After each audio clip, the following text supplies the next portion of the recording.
महाराजगंज से आया हुआ हूँ और आप लोग के कुशीनगर ज़िले में हमारे संदीप भैया जी और प्रेम कनौजिया जी अनेक साथी हमको बुलाए कि हरकेश भाई आप आइए और हमारे चौकीदार भाइयों को कुछ संबोधित करिए।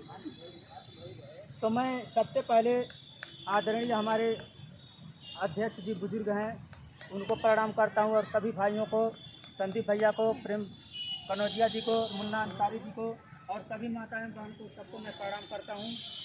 और देखिए, हम लोगों के अंदर जो है जिस तरह से भैंस चराने वाले व्यक्ति होते हैं, भैंस चराते हैं, उसी हिसाब से हम लोगों की रवैया है ये।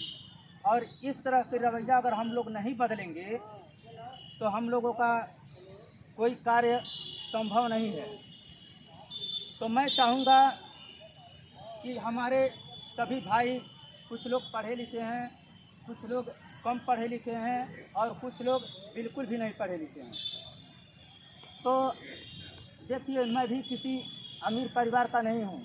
मैं अपनी सच्चाई आप लोगों के सामने उजागर कर रहा हूँ कि मैं भले जिला अध्यक्ष पद पे हूँ, मगर भाइयों मैं भी मेहनत मजदूरी करता हूँ।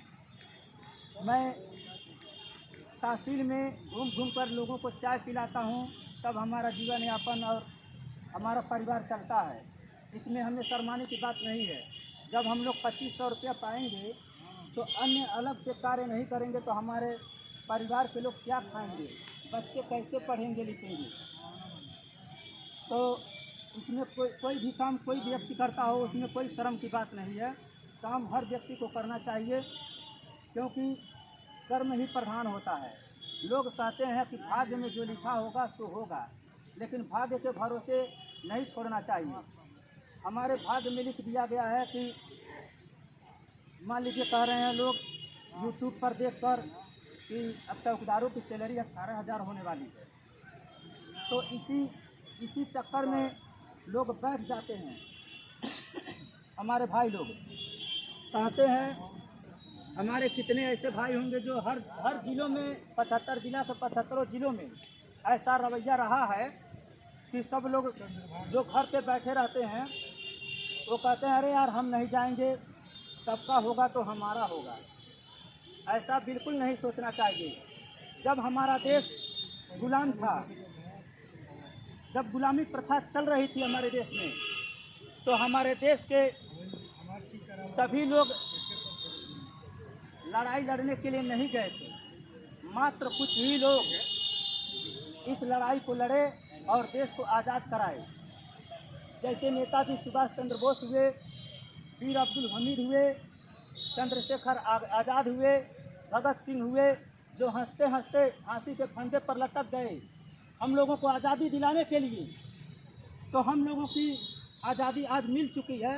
हम लोग उन्हीं लोगों का देन है और उन्हीं बाबा साहब का देन है जो संविधान को रचे हैं। उन्हीं लोगों का देन है कि आज हम लोग अपने से जो बड़े पोस्ट के अधिकारी हैं या कर्मचारी हैं या गांव के बड़े बदलान लोग होते हैं, ठाकुर लोग होते हैं, अनेक लोग होते हैं। तो आज इसी संविधान और इसी देश आज़ाद हुआ तो हम लोग आज पैंट शर्ट जूता मोजा पहनकर आज गांव में घूमते हैं, खाट पे बैठे रहते हैं, कुर्सी पे बैठते हैं। आज उन्हीं लोगों का देन है। तो जब हम लोग आपस में इस तरह से हम लोग बंटवारा करते रहेंगे कि वो जिलाध्यक्ष हैं वो जाने, फलाने जिलाध्यक्ष हैं वो जाने, ऐसा कदापि आप लोग अपने मन में मत सोचिए। क्योंकि देखिए, कोई भी जिलाध्यक्ष रहे लेकिन सब लोग लड़ाई लड़ रहे हैं चौकीदार के लिए। यहाँ पर किसी के लड़के की या लड़की की शादी नहीं है कि जो यहाँ पर हम लोग इकट्ठा हुए हैं। हम लोग अपनी मांग के लिए इकट्ठा हुए हैं कि हम लोग अपनी मांग रखें और सरकार तक अपनी बात पहुँचाएँ। देखिए, कहते हैं लोग कि कब बढ़ेगा वेतन, कब बढ़ेगा। घबराना नहीं चाहिए किसी चीज़ से। पता नहीं अंग्रेज़ों के ज़माने में कितने दिनों तक गुलामी चला, बड़ी भांत मुझे ज्ञात नहीं है। लेकिन जब हमारे जैसे नवयुवक लोग, बुजुर्ग लोग, महात्मा गांधी बूढ़े हो गए लेकिन लाठी लेकर संघर्ष में आगे बढ़े और सभी भाइयों के साथ मिलकर देश को आज़ाद किया। और जब देश आज़ाद हुआ लेकिन हमारे चौकीदार लोग आज़ाद नहीं हुए। कमियां सरकार की नहीं है। सब लोग कहते हैं सरकार की कमियां हैं, सरकार वेतन नहीं बढ़ा रही है। सारा कमियां हम लोगों के अंदर है कि हम लोग अपना हक अधिकार सरकार से मांग नहीं पाते हैं, लड़ नहीं पाते हैं, किसी अधिकारी से अपनी बात रख नहीं पाते हैं। हम लोग वहाँ तक जाते हैं सीना तान कर, आज हम साहब से कुछ बोलेंगे, लेकिन जब सामने साहब एसओ साहब तो क्या एक सिपाही आ जाता है तो हम लोग डर के कुकुर जाते हैं, कहीं साहब हमको न देख लें, नहीं तो हमको बुलाएंगे। डरने की बात नहीं है भाइयों, वो भी जनता के सेवक हैं, हम भी जनता के सेवक हैं। फर्क इतना है, वो बड़े पद पे हैं, हम छोटे पद पे हैं। उनका मान सम्मान हम हमेशा करें। उनको जब भी थाने पर आए तो सलूट मारें, और सलूट मारने के बाद उनसे अपने गांव की वाक़या बताएं कि हमारा गांव, वो पूछेंगे नहीं आपसे क्योंकि वह रवैया ख़त्म हो गया पूछने वाला। आजकल दलालों का ज़माना चल रहा है, चौकीदार को कोई पूछता नहीं है, लेकिन चौकीदार अपना अधिकार खुद जागृत करे और जाकर गांव में, हफ्ते में हम लोग हमेशा गांव में घूमते ही रहते हैं। कहीं भी कोई वाक़या हो तो ऐसे व्यक्ति को ना कहा जाए कि जो व्यक्ति उसको गुप्त में ना रख कर उसको उजागर कर दे।